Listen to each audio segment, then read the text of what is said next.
Assalamu alaikum student mathematics 4024. Welcome to Maths Guru. I hope you all are fine. I am fine too. Alhamdulillah.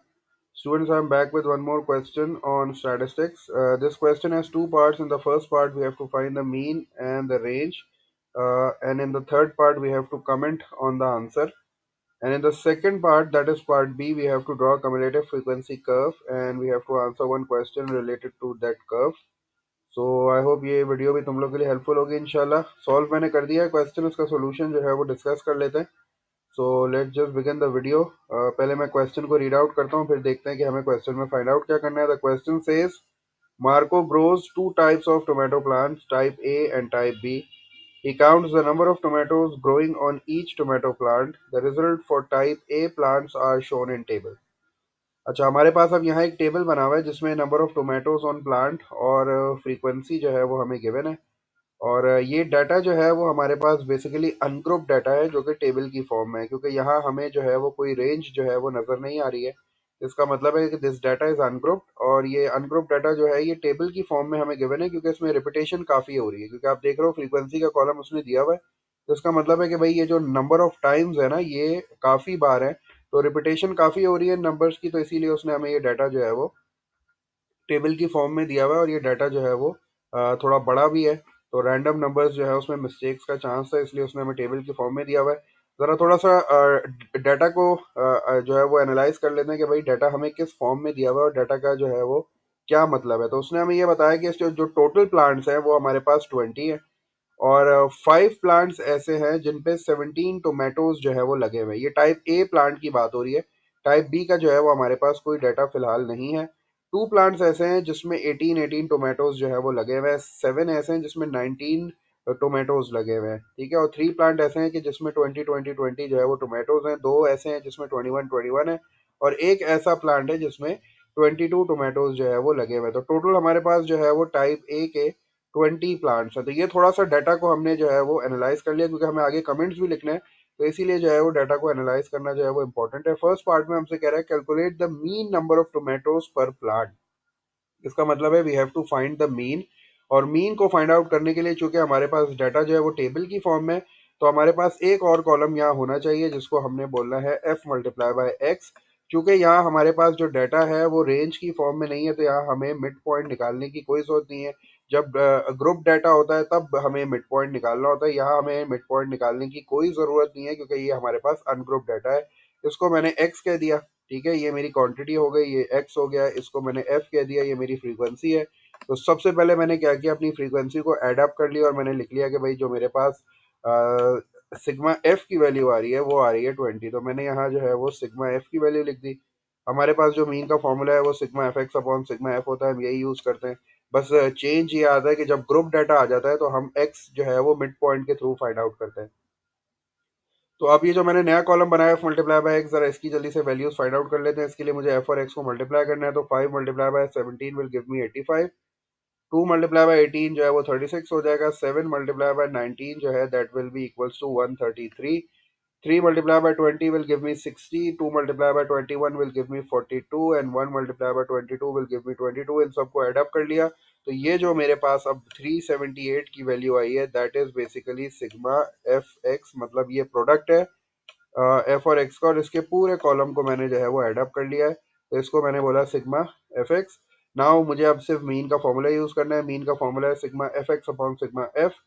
तो sigma F x जो है वो 378 है और sigma F जो है वो 20 है, तो 378 divide by 20 will give me 18.9, जो कि मेरा मीन है पर plant. That is the number of tomatoes per plant. इसका मतलब है कि तकरीबन 19 जो टोमेटोज है वो एक प्लांट पे लग रहे हैं अकॉर्डिंग टू दिस डाटा। अच्छा, सेकंड पार्ट में उसने मुझसे पूछा कैलकुलेट द रेंज। आपको पता है रेंज जो है वो it is the difference between the maximum value and the minimum value. तो टोमेटोज की जो मैक्सिमम वैल्यू आ रही है वो 22 आ रही है, और जो मिनिमम वैल्यू आ रही है वो 17 आ रही है। तो इसका मतलब है 22 माइनस 17 विल गिव मी 5। ये मेरे पास जो है वो रेंज की वैल्यू आ गई। रेंज इज इक्वल्स टू 5 आ गई। इसको मैं यहाँ से रब कर देता हूँ। ये मैंने ऊपर लिख दिया था। तो 22 में से जब मैं 17 को सब्ट्रैक्ट करूंगा तो 5 आ गई, तो 5 इसकी रेंज आ गई है, ठीक है। अच्छा, और उसके बाद जो लास्ट पार्ट है, थर्ड पार्ट है, उसमें वो मुझसे कह रहा है कि the mean number of tomatoes per plant for type B plant. अच्छा, अब टाइप बी के बारे में इंफॉर्मेशन दे रहा है मुझे कह रहा है कि जो मीन आ रहा है number of tomatoes per plant for type B is 17.1। इसका मीन जो है वो 18.9 आ रहा है, तकरीबन 19 के करीब आ रहा है। और इसका जो मीन आ रहा है वो टाइप बी वाला वो आ रहा है 17.1, मतलब 17 के करीब आ रहा है। And the range is 8। अच्छा, रेंज भी दी हुई है वो 8 है। तो दो चीजें उसने मुझे दी हुई हैं। उसने मुझे मीन दिया हुआ है टाइप बी वालों का जो कि 17.1 है, और उसने मुझे रेंज भी दी हुई है जो कि 8 आ रही है। तो अच्छा, इसकी रेंज भी जो है थोड़ी सी जो है वो ब्रॉड है।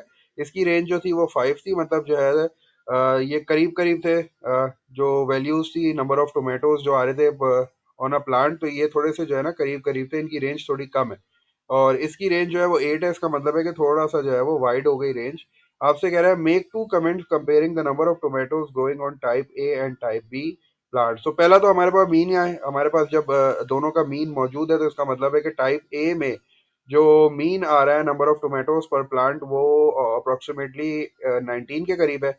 और जो मीन आ रहा है टाइप बी का नंबर ऑफ टोमेटोज का वो 17 है। तो इसका मतलब है पहली बात तो मैंने ये लिख दी कि भाई टाइप ए जो है that has more tomatoes per plant. तो ये तो मुझे आंसर से ही नजर आ रहा था।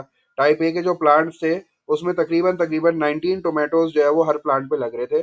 और टाइप बी वाले जो प्लांट थे उसमें तकरीबन 17 जो है वो टोमेटोज जो है 17 नंबर ऑफ टोमेटोज लग रहे थे पर प्लांट। तो इसका मतलब है कि type A has more tomatoes per plant. और फिर चूंकि रेंज इसकी 5 है, इसके जो हाईएस्ट और लोएस्ट नंबर के दरमियान जो डिफरेंस है वो 5 आ रहा है।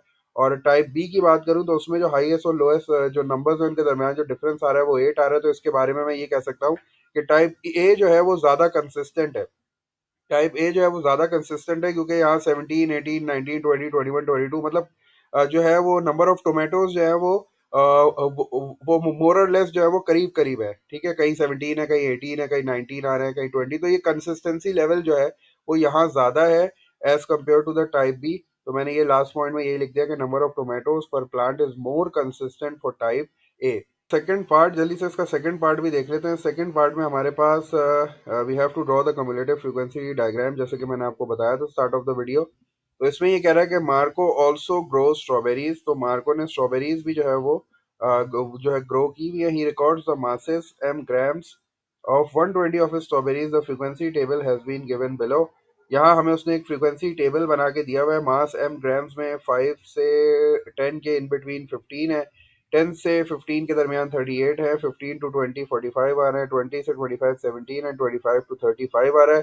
Since we have to draw the cumulative frequency diagram, इसका मतलब है कि वाई एक्सिस पे मेरे पास कम्युलेटिव फ्रीक्वेंसी आनी चाहिए और एक्स एक्सिस पे मेरे पास जो है वो क्वांटिटी आनी चाहिए। यहाँ क्वांटिटी मास है ग्राम्स में, तो यहाँ क्वांटिटी मास आ गई एक्स एक्सिस में। और वाई एक्सिस के लिए since I have to find the cumulative frequency, तो उसके लिए मुझे एक नया कॉलम बनाना पड़ेगा सी एफ का कम्युलेटिव फ्रीक्वेंसी का। उसको बनाने का बड़ा आसान सा तरीका है। जो फर्स्ट फ्रीक्वेंसी होती है वो एज इट इज आ जाती है 15। उसके बाद जो सेकंड जो मुझे कॉलम करना है तो मुझे इन दोनों को जो है वो एड अप करना पड़ेगा। बल्कि इस तरह नहीं करते, इसको इस तरह कर लेते हैं कि जो मेरा नया आंसर आता है उसमें मैं जो है वो अपनी अगली वाली फ्रीक्वेंसी को जो है वो एड अप कर लेता हूँ। तो 15 और 38 जो है वो मुझे जो है वो 53 देंगे। और उसके बाद फिर नए कॉलम के लिए मुझे 53 में जो अपनी अगली वाली फ्रीक्वेंसी है उसको ऐड करना पड़ेगा। तो जो भी आंसर आएगा वो मुझे जो है वो मेरी नई वाली कम्युलेटिव फ्रीक्वेंसी दे देगा 98। और फिर मुझे 98 में 17 को ऐड अप करना पड़ेगा। जब 19 में 17 को ऐड अप करूंगा तो मेरे पास जो नया आंसर आएगा दैट विल बी 115। और फिर मैं 115 में जो है वो अपनी अगली वाली फ्रीक्वेंसी को ऐड करूंगा जो कि 5 है। तो मेरे पास जो है मेरी लास्ट आंसर आ जाएगा 120। तो ये जो 120 होगा ना ये टोटल के बिल्कुल बराबर आना चाहिए। इसका मतलब है कि आपने बिल्कुल सही एडिशन किया है। तो यहाँ चूंकि हमें उसने बता दिया था पहले ही कि 120 स्ट्रॉबेरीज है, तो इसका मतलब है ये 120 बिल्कुल सही हमारा आंसर आया, वेरीफाई हो गया है। दोबारा देख लेते हैं कम्युलेटिव फ्रीक्वेंसी का कॉलम मैंने कैसे बनाया। फर्स्ट जो फ्रीक्वेंसी होती है वो एज इट इज आती है। उसके बाद जो आपका आंसर आया होता है फर्स्ट कम्युलेटिव फ्रीक्वेंसी को, उसको आप दूसरी वाली फ्रीक्वेंसी में एड अप करते हो।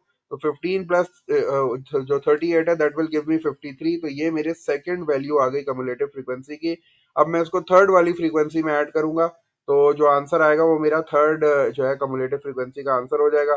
फिर उसको मैं अपनी फोर्थ फ्रीक्वेंसी में ऐड करूंगा तो फोर्थ कम्युलेटिव फ्रीक्वेंसी का आंसर आ जाएगा। फिर मैं इसको अपनी फिफ्थ वाली फ्रीक्वेंसी में ऐड करूंगा तो फिफ्थ वाली जो कम्युलेटिव फ्रीक्वेंसी है उसका मेरे पास आंसर आ जाएगा। तो अब मुझे यही चीज जो है वो प्लॉट करना है। स्केलिंग मेरे पास हुई भी है, इससे जो है वो अपने कम्युलेटिव फ्रीक्वेंसी कर्व बनाना है। लेकिन उसके लिए ये है कि मैं एक्स एक्सेस पे क्या चीज लूंगा। तो एक्स एक्सेस में आपको पता है हमेशा अपर बाउंड लेते हैं। तो मेरा जो फर्स्ट पॉइंट होगा वो एक्स एक्सिस पे मैं 10 लूंगा, और वाई एक्सिस पे जो है वो मैं 15 लूंगा, कम्युलेटिव फ्रीक्वेंसी की जो वैल्यू होगी। तो ये मेरा पहला पॉइंट हो गया। तो ये पहला पॉइंट जो है मैं 10 और 15, 10 ये रहा मेरा, और 15 जो है वो बिल्कुल यहाँ बीच में आएगा, क्योंकि यहाँ जो है वो तकरीबन एक बॉक्स जो है वो 0.5 के बराबर है, क्योंकि यहाँ से लेके यहाँ तक 5 का डिफरेंस है। तो 5 का डिफरेंस मैंने ऊपर लिख लिया, और 5 के डिफरेंस में जो लाइंस आ रही हैं 0 से 5 के दरमियान, ये 10 आ रही हैं। तो इसका मतलब है 5 डिवाइडेड बाई 10 हो गया।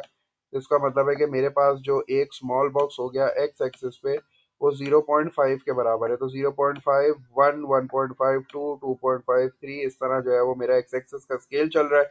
ये बड़ा इंपॉर्टेंट है, क्योंकि आपको पॉइंट्स मार्क करने हैं, आपको रीडिंग्स लेनी होती है, तो ये बड़ा इंपॉर्टेंट होता है। वाई एक्सिस की बात करूँ तो 0 से 10 है, 10 का डिफरेंस है, और 10 के डिफरेंस में मेरे पास जो है वो 5 लाइंस आ रही हैं। अगर आप देखो तो ये 5 लाइंस आ रही है, इसका मतलब है 10 डिवाइड बाई 5 हो गया। तो इसका मतलब है कि एक स्मॉल बॉक्स जो है वो मेरे पास 2 के बराबर है वाई एक्सिस पे। तो इसका मतलब है 0, फिर 2, फिर 4, फिर 6, फिर 8, फिर 10, और इस तरह जो है वो ऊपर की तरफ जा रहा है।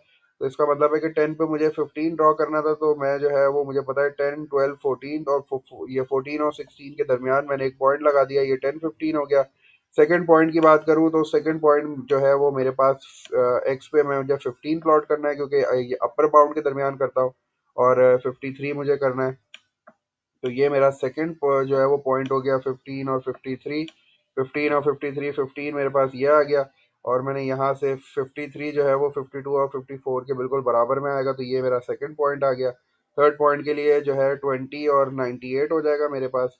तो मैंने जो है वो 20 को एक्स एक्सिस पे ले लिया, और वाई एक्सिस में मेरे पास जो है वो 98 आ गया। इसको भी मैंने जल्दी से प्लॉट कर लिया। इसके बाद जो नेक्स्ट पॉइंट है ये मेरे पास आ गया 25, और 115 आ गया। तो 25 और 115 भी मैंने प्लॉट कर लिया। और जो लास्ट मेरे पास जो पॉइंट आ रहा है दैट इज 30 और 120। तो ये भी मैंने जो है वो 30 और 120, तो बिल्कुल लास्ट पॉइंट होगा। ये 30 आ गया, ये 120 आ गया, तो एक पॉइंट ये रहा, ये वाला 25 का हो गया। और जब आप ये सारे पॉइंट्स बना लो तो उसके बाद आपको एक स्मूथ कर्व बनाना है, जो कि एस शेप का होगा। मेरा कर्व थोड़ा सा जो है वो ख़राब हो गया, लेकिन आप जब स्मूथ बनाओगे तो वो बिल्कुल एस की तरह नज़र आएगा, और बिल्कुल इस तरह जो है वो ऊपर से नीचे की तरफ आएगा, और आखिर में जाके जो है वो इस तरह हो जाएगा। ये बिल्कुल इस तरह बन जाएगा स्मूथ कर्व आपका। तो बिल्कुल एस शेप कर्व जब बन जाएगा तो आपका कम्युलेटिव फ्रीक्वेंसी कर्व कंप्लीट हो जाएगा। लास्ट पार्ट में आपसे कह रहा है कि Marco uses strawberries with a mass greater than 21 grams to make a jam. वो आपसे कह रहा है कि भाई मार्को जो है वो स्ट्रॉबेरीज उगाने के बाद उसका जैम भी बना रहा है, और वो जैम के लिए जो स्ट्रॉबेरीज लेता है उनका मास जो है वो ग्रेटर देन होता है 21 ग्राम। तो हम क्या करेंगे, 21 पे जाएंगे।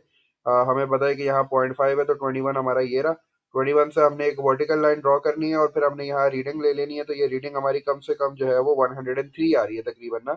ये 103 आ रही है, 102 और उसके 4 के बीच में आ रही है। तो 103 का मतलब है since we have to take the mass of greater, तो ग्रेटर का मतलब है ऊपर वाला एरिया मुझे चाहिए। जब मैं 120 में से 103 को सब्ट्रैक्ट करूंगा तो आई विल गेट 17।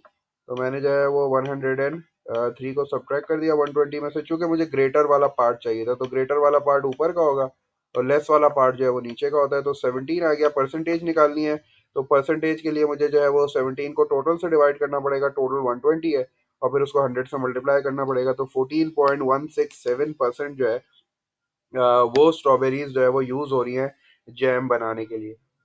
तो that was a question on statistics. हमने थोड़ा सा कम्युलेटिव फ्रीक्वेंसी कर्व को भी डिस्कस कर लिया, मीन मीडियन को भी थोड़ा सा, मीन और रेंज को भी थोड़ा सा डिस्कस कर लिया। तो आई होप ये वीडियो तुम लोग के लिए हेल्पफुल होगी इंशाल्लाह। और I will try to make some more videos on these type of questions, so stay tune on math guru for some more videos. Until then take care, अल्लाह हाफिज़।